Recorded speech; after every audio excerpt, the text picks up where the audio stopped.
যে সবাই বলে বৃন্দাবনের পথে কাকাল কৃষ্ণ নাকি ভগবান। তো কৃষ্ণ যদি ভগবান হয় তাহলে তো সোনার সিংহাসনে বসে থাকবে, অমন করে সখাদের কাঁধে চাপবে কেন, অমন করে সখাদের এঁঠো ফল খাবে কেন? তো আমার একটু ওই কৃষ্ণকে পরীক্ষা করতে হবে। তো পরম ব্রহ্মার জন্ম হচ্ছে ভগবান নারায়ণের নাভিমণ্ডল থেকে। তাহলে নাভিমণ্ডল থেকে যদি নারায়ণের সৃষ্টি হয় ব্রহ্মার, তাহলে ব্রহ্মার নারায়ণের সম্পর্কটা পিতা আর পুত্রের। তাহলে কোনো ছেলে যদি বাবাকে জানতে চায় তাহলে এটা অপরাধ নয় বাবা? এটা সবচেয়ে বড় অপরাধ, সংসারেও অপরাধ, আধ্যাত্মিক জগতেও অপরাধ। ব্রহ্মা করল কি? সেই ধাম থেকে আজকে বৃন্দাবন ধামে নেমে এসেছে, কৃষ্ণের খেলা দেখছে গাছের আড়াল থেকে। আর কৃষ্ণ হেন সময় সখাদিকে নিয়ে খেলা খেলছে। আর খেলা খেলছে কি খেলা গো? ওই কাঁধে করাই আরে কাঁধে চড়া, কাঁধে করাই আরে কাঁধে চড়া, কাঁধে করাই আরে কাঁধে চড়া। আজকে খেলা খেলবো মোরা, খেলা খেলবো মোরা, কাঁধে করাই আরে কাঁধে চড়া। আজকে খেলা খেলবো মোরা। এই সাউন্ডটা কি সাউন্ড? মনিটর তুমি দোয়ারে শুনতে পাচ্ছি না। ও মাইরা, কারা কারা খেলবে একটু হাত তুলে দেখি একটু, দেখি একটু। বেশ, খেলাটার নাম কি শুনেছো তো? শুনেও ভুল করছো। দেখো এর ওয়েট কিন্তু 90 কেজি, এর কথা বললি রে 75 কেজি। আমার কাছে বাদ দিন, এত ডায়েট করছি তাও পুরোটা হতে পারছি না। তো দেখুন এদের ওয়েট গুলো দেখে কিন্তু হ্যাঁ দেবেন। ওই যে কাঁধে করা মানে কাঁধে করে কিন্তু যমুনার তীর নিয়ে যেতে হবে। আপনাকে যমুনার তীর নিয়ে যেতে হবে না, মোটামুটি গ্রামটা পার করলেই হবে। কৃষ্ণ বলছে কাঁধে করাই আর কাঁধে চড়া,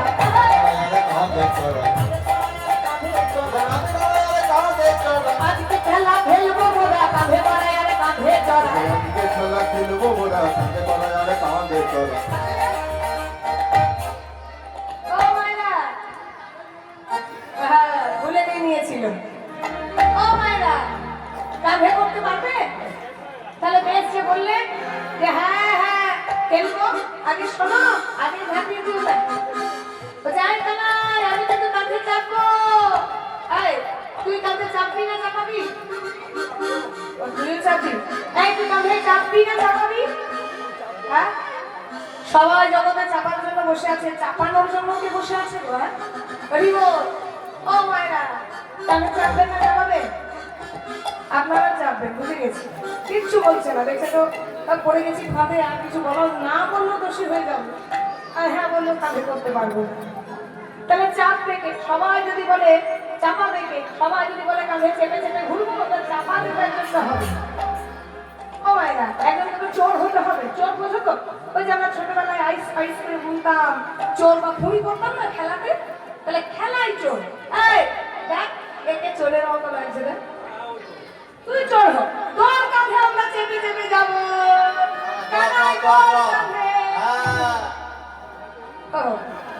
তুই চোর হবি, তুই চোর হ।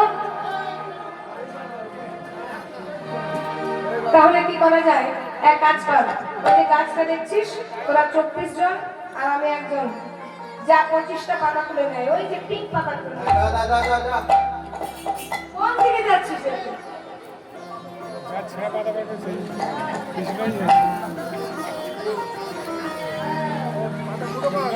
25টা পাতা দে, আমাকে 25টা পাতা দে, দে দে।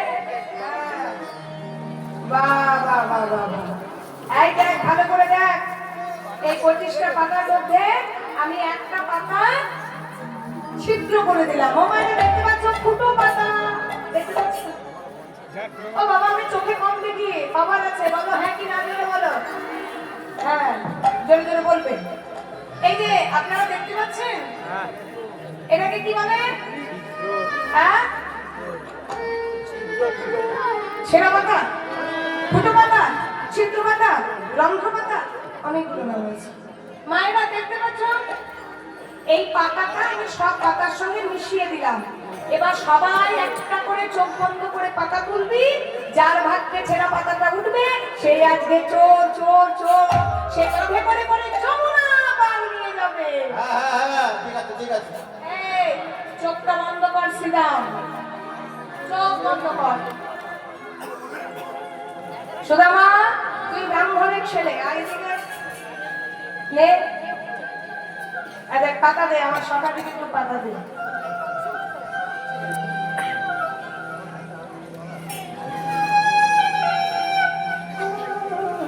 এই পাতা পেয়েছিস? আচ্ছা পাতাটা দেখ তো ভালো কি ধরা। ওকে দে, ওকে দিয়ে বল্টু সিংকে দিয়ে এরকম হেলদি আমার ছেলে গাব্বু গুব্বু একদম। যতই বলছি ওরে ওয়াকারে হাট একটু সকালবেলা হেঁটে আসবো, শুধু ফাস্টফুড খাবো আর ঘরে বসে টিভি মোবাইল। হ্যাঁ বল্টু সিং, হ্যাঁ ঠিক আছে দেখতো বাবা, পাতাটা ঠিক আছে দেখতো, সেরা আছে কি? হ্যাঁ এই পাতা ঠিক আছে? হ্যাঁ এই তোর পাতা ঠিক আছে? পাতা ঠিক আছে? ও বাবা সবাই তো বলছে পাতা ঠিক আছে, তবে কি আমাকে সেরা করবে নাকি?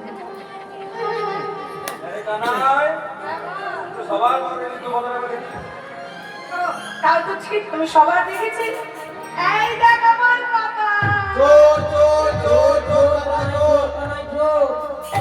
আমায় চোর বলছিস? হ্যাঁ আমার চোর বলে খুব কষ্ট হয়। সুদামার কাছে এসে বলছে তুমি বিনা চোর কে ভাই আছে, তুমি বিনা চোর কে ভাই আছে, বিনা চোর কে ভাই আছে, বিনা চোর কে ভাই আছে, হলে চোরের শিরোমণি তুমি বিনা চোর কে ভাই আছে, হলে চোরের শিরোমণি তুমি হলে এই মনোচনা, হলে চোরের শিরোমণি তুমি হলে এই মনোচনা, হলে চোরের শিরোমণি বলি তুমি বিনা চোর কে ভাই আছে। আগে খেলা খেলছে, খেলা খেলতে খেলতে ব্রহ্মা মনে মনে চিন্তা করছে এবার আমায় পরীক্ষা করতে হবে। ভগবান খেলায় বাটোয়ারা, সেই সময় ভগবানের নবলক্ষ গাভীকে নিয়ে গিরি গোবর্ধনে পাহাড়ের গুহায় রেখে দিয়েছে।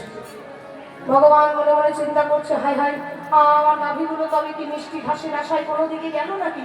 ধবলি, শ্যামলি, মঙ্গলি, যেই না গাভী দিকে খুঁজতে গেছে সঙ্গে সঙ্গে সখাদেরকে চুরি করে ব্রহ্মা একই গুহার মধ্যে রেখেছে। সুদাম, সুদামা তোরা কোথায় গেলি? আমার সচারা কোথায় গেল? তবে কি যমুনায় জল পান করতে গিয়েছে, যেই না যমুনার ধারে গিয়ে দিয়েছে দেখছে যমুনার জলের মধ্যে ব্রহ্মা অট্ট হাসি হাসছে। ব্রহ্মা তুমি আমার পরীক্ষা করতে, আমার নাভিমণ্ডল থেকে তোমার সৃষ্টি আর তুমি আমার পরীক্ষা করতে এলে। সঙ্গে সঙ্গে ভগবান বললেন কি নিজের লোম ছিঁড়ে যেই না মাটিতে ফেললেন সেখান থেকে আমার নবলক্ষ ধেনু 24টা সকাল সৃষ্টি হলো। পুনরায় বস্ত্রবচারণ ভূমিতে খেলা করছে। ব্রহ্মা ধ্যানস্থ হয়েছে, তবে সৃষ্টিকর্তা আমি তো একাই সৃষ্টিকর্তা, আমি সৃষ্টি করতে জানি, এ কি করে সৃষ্টি করছি? যে নারায়ণ মোদিত করেছে ধ্যানস্থ হয়েছে, দেখছে কি সেই ভগবান কৃষ্ণের মধ্যে খেলা করছে স্বয়ং নারায়ণ। হে কৃষ্ণ করুণা সিন্ধু, করুণা সিন্ধু দীনবন্ধো জগৎপতে, জগৎপতে বিশ্ববিদিতকান্ত বিকাকান্ত রাধাকান্ত নমস্তুতে, রাধাকান্ত নমস্তুতে।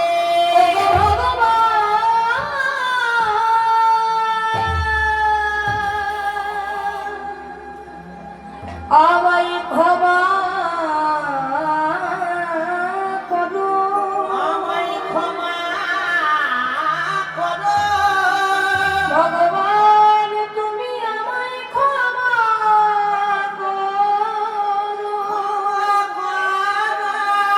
আমি তব চরণে চির অপরাধী, চির অপরাধী, তব চরণে আমি অপরাধী ভগবান। আপনার সঙ্গে যদি আমার বিবাহ করতে চোখ করো ব্রহ্মা আমায় ক্ষমা করুন প্রভু, তোমার অপরাধের সাজা তোমায় পেতে হবে। আমি এই মুহূর্তে দাঁড়িয়ে তোমায় অভিশাপ দিলাম, তুমি যে কৃষ্ণকে কাছে পেয়ে চিনতে পারলে না, যে কৃষ্ণকে তুমি চিনতে এলে, যে কৃষ্ণকে পরীক্ষা করতে এলে, সেই কৃষ্ণ নাম করার জন্য তোমায় তিলে তিলে যন্ত্রণা পেতে হবে। পরজন্মে তুমি আর ব্রহ্মা থাকবে না, ব্রহ্মলোকে তোমার বাস থাকবে না, তোমার জন্ম হবে নরক কুলে। কোথায় গো? মানব কুলে। তোমার জন্ম হবে মর্তের মাটিতে, সামান্য মনুষ্য রূপে। তোমার জন্ম হবে কুলীন ব্রাহ্মণ ঘরে, কিন্তু তুমি পালিত হবে মুসলমান ঘরে।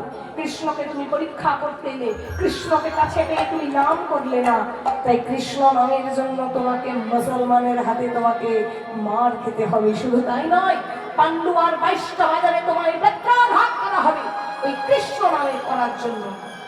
যাও, চলে যাও তুমি চমন তুলে হরিদাস। তাহলে ব্রহ্মা অভিশপ্ত হলো। ব্রহ্মা অভিশপ্ত হলে জন্ম নিয়েছেন না বাংলাদেশের যশোর জেলা। এটা ভালো করে শুনবেন ঘটনাটা। বাংলাদেশের যশোর জেলার বুরহন নামক গ্রাম, গ্রামের একটা ছোট্ট পরিবার, মনোহর চক্রবর্তী আর উজ্জ্বলা চক্রবর্তী, নামগুলো মনে রাখবেন। মায়ের নাম উজ্জ্বলা চক্রবর্তী, বাবার নাম মনোহর চক্রবর্তী। যেমন আমি ব্রাহ্মণ পরিবারের মেয়ে, ব্রাহ্মণ পরিবারের বউ, তেমন একটা গরিব ব্রাহ্মণ ঘরে জন্ম নিয়েছে সেই ছোট্ট শিশু। কিন্তু হলো কি মা, জন্মে তার ভাগ্য এমন জায়গায় দাঁড় করালো, ঠিক জন্মের 3 দিনের মাথায় তার পিতৃ বিয়োগ ঘটলো, মানে তার বাবা মারা গেল। আপনারা অনেকে ইতিহাসে পড়েছেন, মোটামুটি সবাই পড়েছেন, যারা বেঙ্গলি মিডিয়ামে পড়েছেন ওয়েস্ট বেঙ্গল বোর্ডে। এখন আমি জানি না আইসিআইসি বোর্ডে এই ব্যাপারটা আছে কিনা, কারণ আমি ক্লাস 8 পর্যন্ত আইসিআইসি বোর্ডে পড়েছি।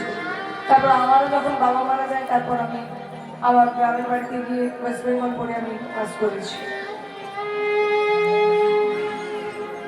তো আমাদের বেঙ্গলি মিডিয়ামে ইতিহাস বইতে আছে সতীদাহ প্রথা। কে রদ করেছিল জানেন? রাজা রামমোহন। ঈশ্বরচন্দ্র বিদ্যাসাগর কিন্তু ছিলেন, লড়াই করে গেছিলেন, ওনার নামটাও আমি পড়েছি। সতীদাহ প্রথার নিয়ম হচ্ছে মা, স্বামী যদি মারা যায়, স্বামীর জ্বলন্ত চিতাতে স্ত্রীকে কিন্তু উঠতে হয়। সেই স্বামীর জ্বলন্ত চিতাতে সেই উজ্জ্বলাগুলিকে নিয়ে যাওয়ার জন্য ডাক এসেছে মা। আপনারা তো মা হয়েছেন, আপনারা জানেন আমাদের 21 দিন আঁতুর ঘরে থাকতে হয়, যেটাকে বলা হয় শুদ্ধ ভাষায় সূতিকা গৃহ। 21 দিন কেন থাকতে হয়? এটা একটা বৈজ্ঞানিক কারণ আছে। কারণ ছোট্ট বাচ্চা তার যাতে যান জীবাণু না লাগে, তার জন্য বাইরে তার পরিবেশটাকে মানাতে একটু সময় লাগে। কারণ গর্ভ থেকে বেরোয়, তো গর্ভ থেকে বেরিয়ে প্রকৃতির হাওয়াটা, প্রকৃতির ব্যাপারটা, ন্যাচারাল ব্যাপারটা তার সহ্য করতে একটু সময় লেগে যায়। অনেক কিছু ব্যাপার আছে আধ্যাত্মিকের সঙ্গে বাবা, অনেক কিছু নিয়মের সঙ্গে কিন্তু বৈজ্ঞানিক মিলটা অনেক সময় যুক্তিসঙ্গত হয়। এটা বৈজ্ঞানিক দিক থেকেও ব্যাপার। আর একটা হচ্ছে আমাদের একটা নিয়ম, 21 দিন মা সন্তানের মুখ কাউকে দেখতে নিলে বাইরে কাউকে দেখতে নেই। চিন্তা করে মাত্র 3 দিন যে বাচ্চাটার বয়স, যার 5 দিনের পূজা পর্যন্ত হয়নি, 5 দিনের দিন একটা পূজা হয়, তার আগে তার বাবা মারা গেছে। এবার সবাই এসেছে উজ্জ্বলাকে ডাকতে, উজ্জ্বলা ঘরের মধ্যে আর বন্দি থেকো না, তুমি প্রস্তুত নাও, তোমাকে জ্বলন্ত চিতায় উঠতে হবে। আচ্ছা মায়েরা বলো তো, সেক্ষেত্রে একটা মেয়ে কার জন্য কাঁদবে? তার স্বামীর চিতাটা দাও দাও করে জ্বলছে, তার স্বামীর জন্য কাঁদবে না? যে সন্তানটা তার দুঃখ বহন করছে সেই সন্তানটার জন্য কাঁদবে। ছোট্ট ছেলেটাকে বলে নিয়ে তার মা কাঁদছে, বলছে করে শোনাবি, শুনেছি বহু জন্ম সুকৃতি করলে গর্ভে পুত্র সন্তান আসে, বহু জন্ম সুকৃতি করলে ছেলের মা হওয়া যায়। আমি তোকে সন্তান রূপে পেলাম বাবা, বলে আমি পুত্র সন্তান পেলাম, কিন্তু আমার এমন কপাল, তোকে নিয়ে আমি 5টা দিনও কাটাতে পারলাম না। দেরি করলে হবে না, চলো তোমার সময় হয়ে গেছে। মা তার সন্তানটাকে ঘরের মধ্যে নামিয়ে দিয়ে স্বামীর জ্বলন্ত চিতাতে মাও জ্বলে পুড়ে ছাই হচ্ছে। দাও দাও দাও দাও দাও দাও করে মায়ের চিতা চলছে, বাবার চিতা চলছে। সমাজপতিরা বিচার করছে, এই যে এই ছেলেটার লক্ষণ কিন্তু ভালো হবে না। যে ছেলে জন্মের পরই তার বাবা মারা যায়, সে সমাজের ক্ষতি হয়ে দাঁড়াতে পারে, সমাজের কোনো ভালো কাজে লাগবে না এই ছেলেটা। শুনে রাখো, এর লক্ষণ ভালো নয়। এই ছেলেটাকে কেউ গলা টিপে মেরে দাও। ছোট্ট ছেলে, হ্যাঁ গো, কার এত বড় সাহস আছে গলাটা টিপে মারবে? তাহলে এক কাজ করো, ছেলেটাকে ওই জলে ছুঁড়ে দাও, ওই জল খেতে খেতে ফেটে ফুলে মরে যাবে। তবে এক কাজ করো, ছেলেটাকে গরম উঠোনের মধ্যে শুয়ে দাও, আর খানিকটা এক বালতি জল ঢেলে দাও।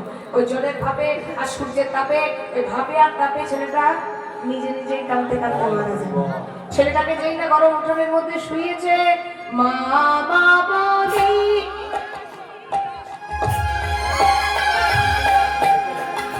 মা বলিয়া শিশু কাঁদিতে লাগিল।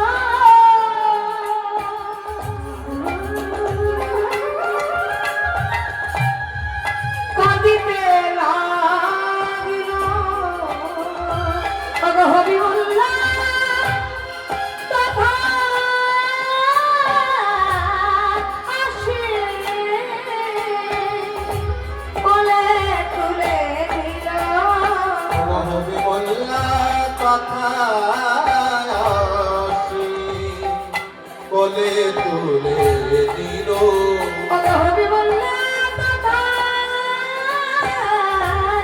আসে, কোলে তুলে তো ছেলেটি কোয়া কোয়া করে উঠোনের মধ্যে ছটফট করছে, কাঁদছে। এই যে ভালো করে কান খুলে শুনে রাখো, এই ছেলেটাকে যদি কেউ ছুঁয়েছ, তোমাদের সমাজচ্যুত হতে হবে। বাচ্চাটাকে কেউ ছবে না পর্যন্ত।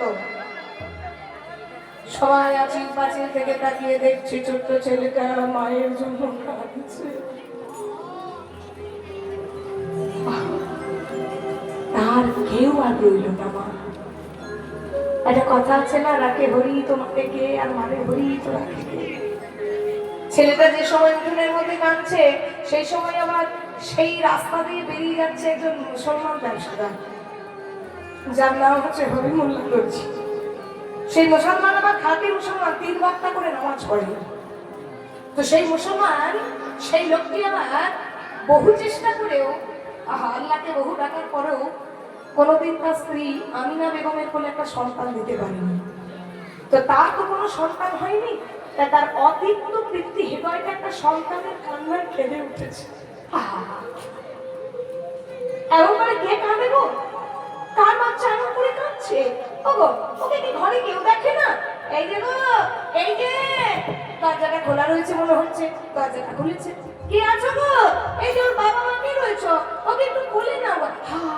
ছেলেটা মরে যাবে যে, এমন করে উঠোনে শুয়েছ, ওকে খুলে নাও। পাশের বাড়ি বলছে ওর কেউ নেই। কেন? ওর বাবা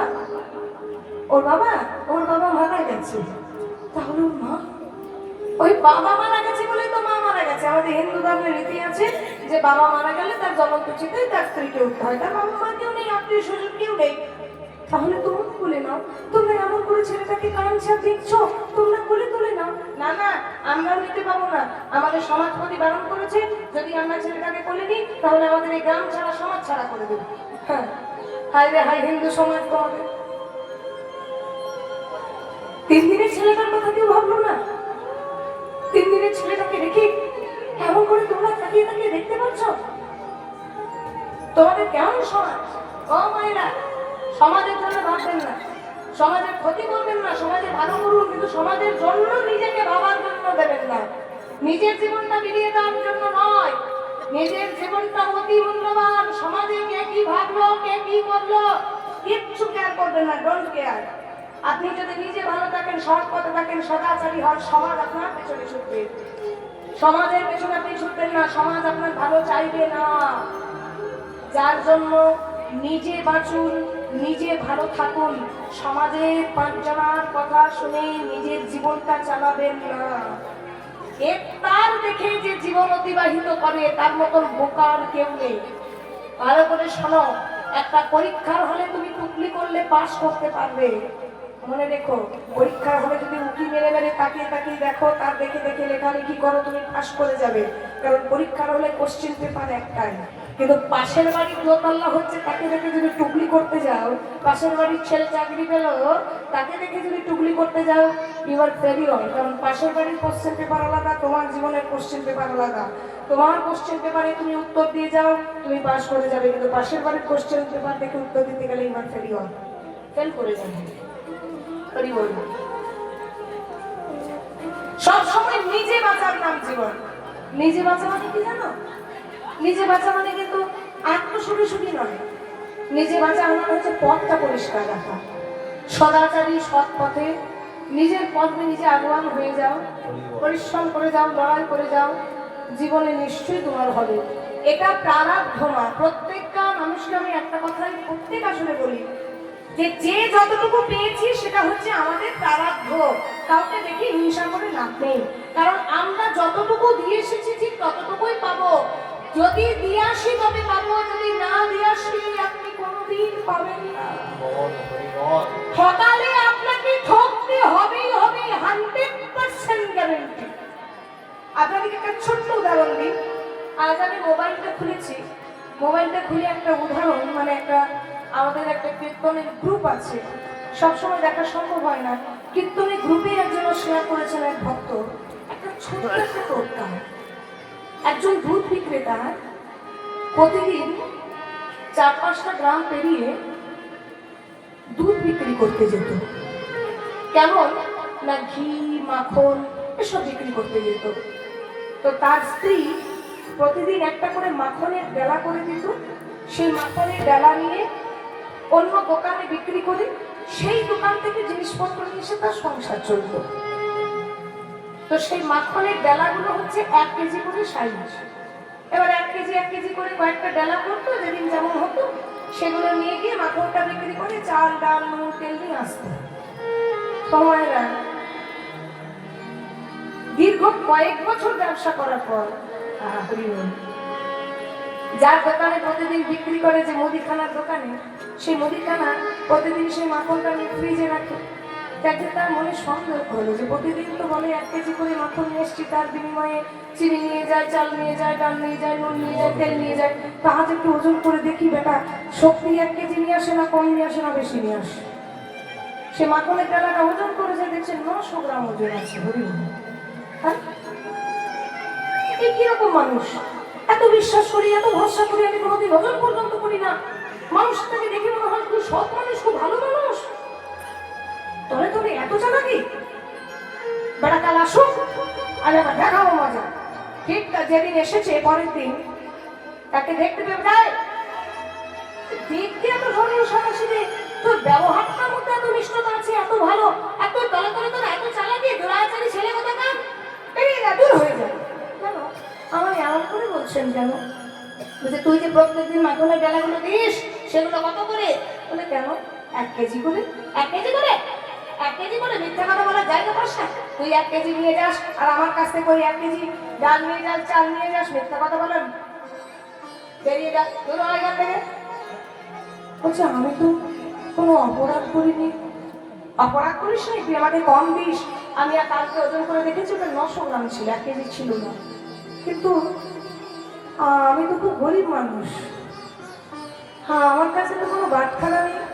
আসলে আপনি আমাকে প্রতিদিন যে 1 কেজি চাল 1 কেজি চিনি দেন, ওই আপনার 1 কেজি চাল আর চিনিতেই একদিকে বসা আর একদিকে মাখনের বেলাটা বসা,